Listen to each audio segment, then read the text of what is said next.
Hey guys, thanks for watching. Just scored this awesome Mercedes N Plus Silver Arrow. It's the Sport Edition. It's an e-bike that's got a carbon belt. Pretty awesome tech with this bike, different than other e-bikes. I had done a lot of research on which e-bike to buy. I wanted something that looked pretty cool, like a hybrid bike, but also had good specs and long range and awesome speed. And this one kind of fit the bill.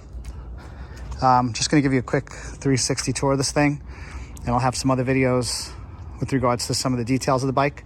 I'll post those separately. Ordered this bike. It came probably about 2 weeks. Customer service from the reviews was pretty poor. I won't say that's the best, but I will say that they were pretty good with me. The only issue I had so far was the front wheel that came with a rotor that was bent and a couple spokes in transit. So far they've been pretty awesome about getting back to me, and with me sending some pictures, they're shipping me a brand new wheel.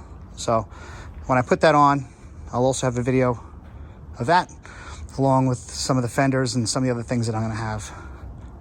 If you've never ridden one of these bikes before, by that I mean a carbon belt bike, it's a completely different experience than any other bike you're going to ride, especially when it's paired with the gearing system, so the variable speed.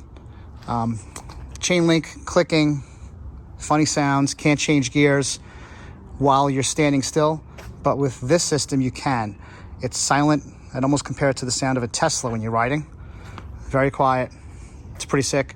I have 3 bikes with these carbon belts, and I'll put some videos up and compare those guys as well. But like I said, once you drive one of these things, you're not going to want another one. So a little bit about the bike. Let's get into some details.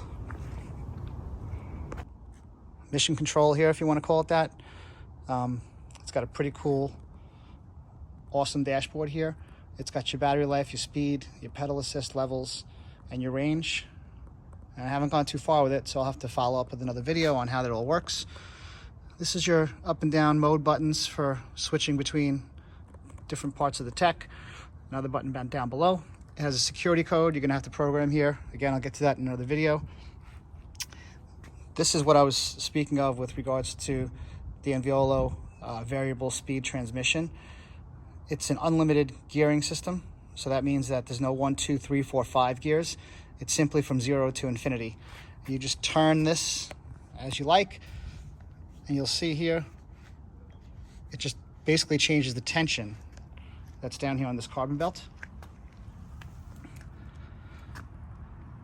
Which again, really awesome.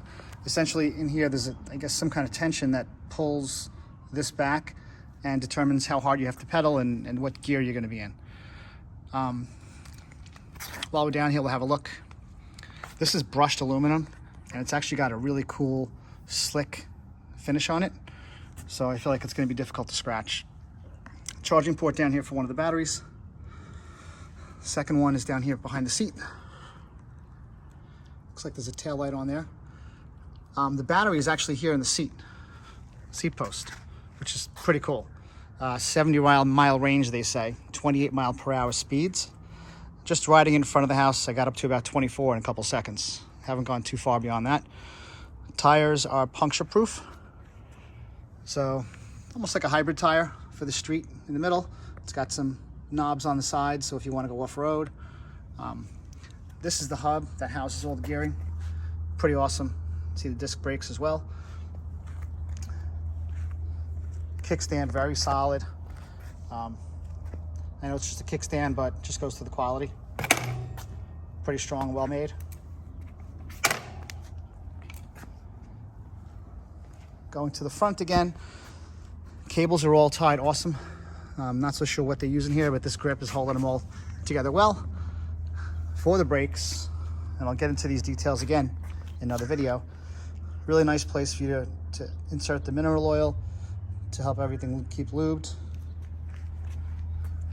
Stem of the front of the bike can be adjusted slightly. However, the seat, this is the lowest it goes. So be sure when you're sizing that you're sizing properly. Again, some details that I like. and there might be a couple that I have questions about. I'll put those in another video with a little more detail, especially as I get to ride the bike. Hit me up with any questions.